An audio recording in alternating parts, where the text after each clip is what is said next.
আসসালামু আলাইকুম প্রিয় শিক্ষার্থীরা, আশা করি তোমরা সবাই ভালো আছো। আজকের ক্লাসে আমরা স্টোরি রাইটিং এবং কমপ্লিটিং স্টোরি কিভাবে লিখতে হয় এবং কিভাবে লিখলে 10 থেকে 9 এবং এইচএসসি 25-এর জন্য 15 থেকে 14 পাওয়া যাবে, ঠিক সেই রুলসগুলোই আলোচনা করব আজকে। তোমরা জানো, আবার অনেকেই জানো না, আবার অনেকেই তোমরা পরীক্ষার হলে লিখতে পারো, আবার অনেকে লিখতে পারো না। আর সবচেয়ে বড় কথা হলো আজকে এমন কতগুলো অজানা জিনিস তোমাদেরকে জানাবো, তোমরা যেগুলো আগে হয়তো খেয়াল করনি অথবা তোমরা কখনো শুনোনি।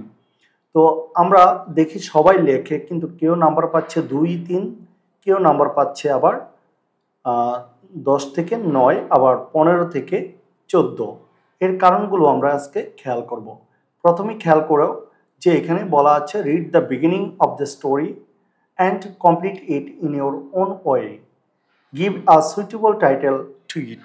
তাহলে সুইটেবল একটি টাইটেল আমাদের দিতে হবে। তো আমাদের যে কাজগুলো করতে হবে, একটি সুইটেবল টাইটেল দিতে হবে, ঠিক আছে? তো আমরা নিয়মগুলো একবার খেয়াল করি।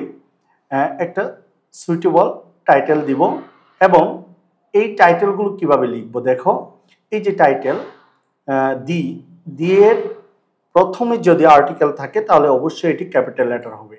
আমাদের এইখানে কিন্তু টাইটেলটা লিখতে হবে না, এই জায়গায় টাইটেলটা আমি দিয়েছিলাম, এখন দেখো কেটে দিচ্ছি, এটা লিখতে হবে না। এই টাইটেলগুলো লিখতে হবে না, যে কোনো একটি, এখানে 3টি টাইটেল আছে, এর 3টির মধ্যে যে কোনো একটি তুমি লিখতে পারো। তো এখানে প্রথমে ক্যাপিটাল লেটার দিয়ে শুরু।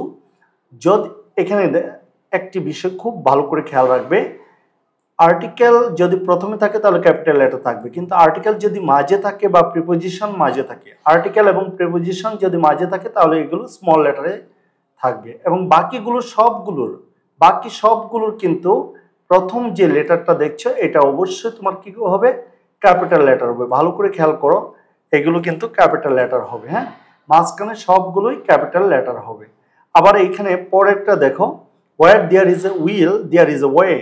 সো এইখানে কিন্তু তুমি একটা আর্টিকেল দেখতে পাচ্ছ এ, এটা কিন্তু স্মল লেটার, এটা কিন্তু স্মল লেটার। কারণ হচ্ছে আমি আগেই বলেছিলাম তোমাদের এই টাইটেলের মধ্যে ক্যাপিটাল লেটার হবে শুধু আর্টিকেল এবং প্রিপোজিশন বাদে বাকিগুলো। সো তোমরা আরেকটু খেয়াল করো যে এইখানে তোমরা 3টি টাইটেল দেখছো, এর মধ্যে যেটি তোমার পছন্দ হয় সেটাই দিতে পারো। তোমরা অনেকে মাঝে মাঝে দেখিয়ে ভাবো অথবা কথা বলো যে স্যার এই যে মাঝখানে যে প্রবাদ বাক্যটা আছে, এই টাইপের প্রবাদ বাক্য দিয়ে কি দিব না অন্য কিছু দেয়া যাবে? তো অবভিয়াসলি একটা কথা মনে রাখবে, স্টোরি রাইটিং এর ক্ষেত্রে প্রবাদ বাক্য দেয়া বাধ্যতামূলক নয়। সো প্রবাদ বাক্য দিতে হবে এমন কোনো কথা নেই, তুমি অন্য কোনো টাইটেলও দিতে পারো, ঠিক আছে? তারপর দেখো এই যে এখানে যে সেন্টেন্সগুলো দেখতে পাচ্ছ, এই সেন্টেন্সগুলো কিন্তু তোমাদের প্রথমেই টাইটেলের মধ্যে, তোমাদের প্রশ্নের মধ্যে কিন্তু দেয়া ছিল। যদি প্রশ্নের মধ্যে দেয়া থাকে তাহলে এই যতটুকু অংশ দেয়া থাকবে, যেমন উপরে দেখো যতটুকু অংশ দেয়া থাকবে এটা আন্ডারলাইন করতে হবে, ঠিক আছে? এটা অবশ্যই আন্ডারলাইন করতে হবে, অথবা অন্য কোনো, আন্ডারলাইন যদি না করো অন্য কোনো কালি ব্যবহার করতে পারো। এরপর থেকে তোমাকে লিখতে হবে এই যে ইট at once flew to it but found that the water inside was very low. So এইখানে এই যে ফাউন্ড এই শব্দটা দেখেই কিন্তু যে এক্সামিনার থাকবে সে কিন্তু মার্কিং করে ফেলবে। কেন দেখো, ইট অ্যাট ওয়ান্স ফ্লিউ, এই যে এখানে হলো পাস্ট টেন্স, তোমরা অনেকেই ফাইন্ডস লিখে ফেলো, ফাইন্ড অথবা ফাইন্ডস লিখে ফেলো, তাহলে কিন্তু ভুল হবে। তো তোমাকে খেয়াল করতে হবে এই স্টোরিটা যেহেতু পাস্ট টেন্সে লেখা, এইখানেও আমার যে লাইনগুলো লিখবো এটা পাস্ট টেন্সে লিখতে হবে। আরেকটি গুরুত্বপূর্ণ কথা সেটি হচ্ছে যে তোমাকে কমপক্ষেও 10 নম্বরের জন্য কমপক্ষে তোমাকে 120 ওয়ার্ডের মতো লিখতে হবে বা 150 ওয়ার্ডের মতো লিখতে হবে, 120 থেকে 50। তো আমি বলবো যে তোমরা 10 নম্বরের জন্য 150 ওয়ার্ড লিখবে এবং তোমাদের 15 নম্বরের জন্য এইচএসসি 25 15 নম্বরের জন্য অবশ্যই তোমাকে লিখতে হবে 250 ওয়ার্ডের মতো, 250 ওয়ার্ডের মতো তোমাকে লিখতে হবে, 250 ওয়ার্ডের মতো তোমাকে লিখতে হবে।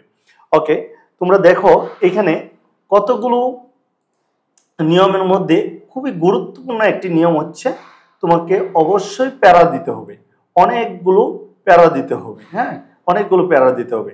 আর যদি মনে করো যে অনেকগুলো প্যারা তুমি দিতে পারবে না, অর্থাৎ এই ডিরেক্ট স্পিচ ব্যবহার করে এভাবে প্যারা দিতে পারবে না, তাহলে কমপক্ষে 3টি প্যারা দিতে হবে। একটা হচ্ছে তোমার ইন্ট্রোডাকশন, হ্যাঁ, একটা ইন্ট্রোডাক্টরি স্টেটমেন্ট, ইন্ট্রোডাকশন, আর মাঝখানে তোমার ওই গল্পের মেইন বডিটা, গল্পটা, তারপরে একেবারে শেষে অবশ্যই তোমাকে কি করতে হবে, একটি কনক্লুশন টানতে হবে যে কি হয়েছিল শেষে। তো এখানে তোমরা একটু খেয়াল করো, আমি কিন্তু গল্পটা দিয়েছি একেবারে প্রথমেই কিন্তু দেয়া আছে, দেখো একটা ডিরেক্ট স্পিচ। তো এইভাবে যদি ডিরেক্ট স্পিচ ব্যবহার করতে পারো তাহলে অবশ্যই মনে রাখবা 15 থেকে 14 পাবে। ও no, cried the crow, that's water, but I can't reach it with my beak. কিন্তু আমি ঠোঁট দ্বারা আমি এই পানি ধরতে পারছি না বা রিচ করতে পারছি না। It looked around for help. There was nothing to draw the water out. Just then the crow saw some small pebbles lying nearby. A clever idea struck its mind. Again, if I can't reach the water, it said, I will make the water reach me. আমি এটা যে করে হোক কি করব, পানিটা উপরের দিকে তুলব। The crow began picking up the pebbles one by one and dropped them into the jar. Slowly the water began to rise. আস্তে আস্তে পানি উপরের দিকে উঠল। A curious sparrow flew down and asked, Crow, what are you doing? কাক, তুমি কি করছো? The crow replied, I am dropping pebbles into the jar to raise the water. পানি উঠানোর জন্য উপরে আমি কি করছি, এই পাথরগুলো নিচে দিচ্ছি। I was too thirsty to give up. মানে আমি এতই থার্স্টি যে, তৃষ্ণার্ত যে আমি এটা কাজটি বাদ দিতে পারছি না। Another bird laughed and said, আরেকটি বার্ড কি করলো, হাসলো এবং বলল, Do you really think this will work? তুমি কি চিন্তা করো এটা, তুমি মনে করো এটা কি কাজ করবে? The crow smiled and said, Watch and see. চলো দেখি। Pebble after pebble, the water kept rising. আস্তে আস্তে পানি উপর দিকে উঠলো। Finally, it reached the brim. কানায় কানায় উপরের দিকে পরিপূর্ণ হলো। The crow dipped its beak in and drank deeply. তারপর তার ঠোঁট নিচের দিকে দিল, ভেতর দিল এবং সে কি করলো, সে পানি পান করলো। How refreshing, it claimed. কি আনন্দ না, কি ফ্রেশ পানি। So the other birds were amazed. আশ্চর্য হলো। You are truly wise and patient, said the sparrow. The crow flapped its wings proudly and said, Where there is a will, there is a way. Okay, so এটা বললো লাস্টে কাক যে ইচ্ছা থাকলেই উপায় হয়। Feeling proud and refreshed, the clever crow flew away into the sky. তারপরে সে কি করলো, উড়ে চলে গেল। এই ছিল গল্প। হ্যাঁ, এই ছিল গল্প। তোমরা কি করো, আরেকটি ভুল করো। আরেকটি ভুল হচ্ছে তোমরা এখানে মোরাল লেখো, লাস্টে একটা কি লেখো, মোরাল। মনে রাখবা কোন লেখকই কিন্তু তার গল্পে কোথাও নিচে বা কোথাও কিন্তু মোরাল লেখে না। তাহলে তুমি যখন একটি গল্প কমপ্লিটিং স্টোরি লিখছো, মানে তুমি একজন গল্পকার।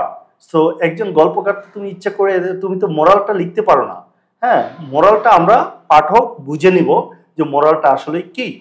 সো তুমি কোনোভাবেই মোরালটা লিখতে পারো না, মাথায় এটি রাখবে। হ্যাঁ, সো মোরাল লেখা যাবে না। ওকে, তাহলে আবার আমরা নিয়মগুলো খেয়াল করি। অবশ্যই আমাদেরকে কি করতে হবে, একটি সুইটেবল টাইটেল দিতে হবে। এই তিনটার মধ্যে যে কোনো একটি সুইটেবল টাইটেল দিতে হবে এবং এইখানে প্রথম যতটুকু অংশ দেয়া আছে এটা অবশ্যই আমাকে আন্ডারলাইন করতে হবে অথবা অন্য কোনো নীল কালি দিয়ে লিখতে হবে। ওকে, তারপরে আমার কি করতে হবে, কমপক্ষে 3টি প্যারা দিতে হবে। আবার এইভাবে যদি ডিরেক্ট স্পিচ ব্যবহার করো তাহলে সবচেয়ে ভালো হয়, সবচেয়ে বেশি নাম্বার পাবে এবং সেক্ষেত্রে অনেকগুলো প্যারা কিন্তু হবে। হ্যাঁ, অনেকগুলো প্যারা এভাবে হবে।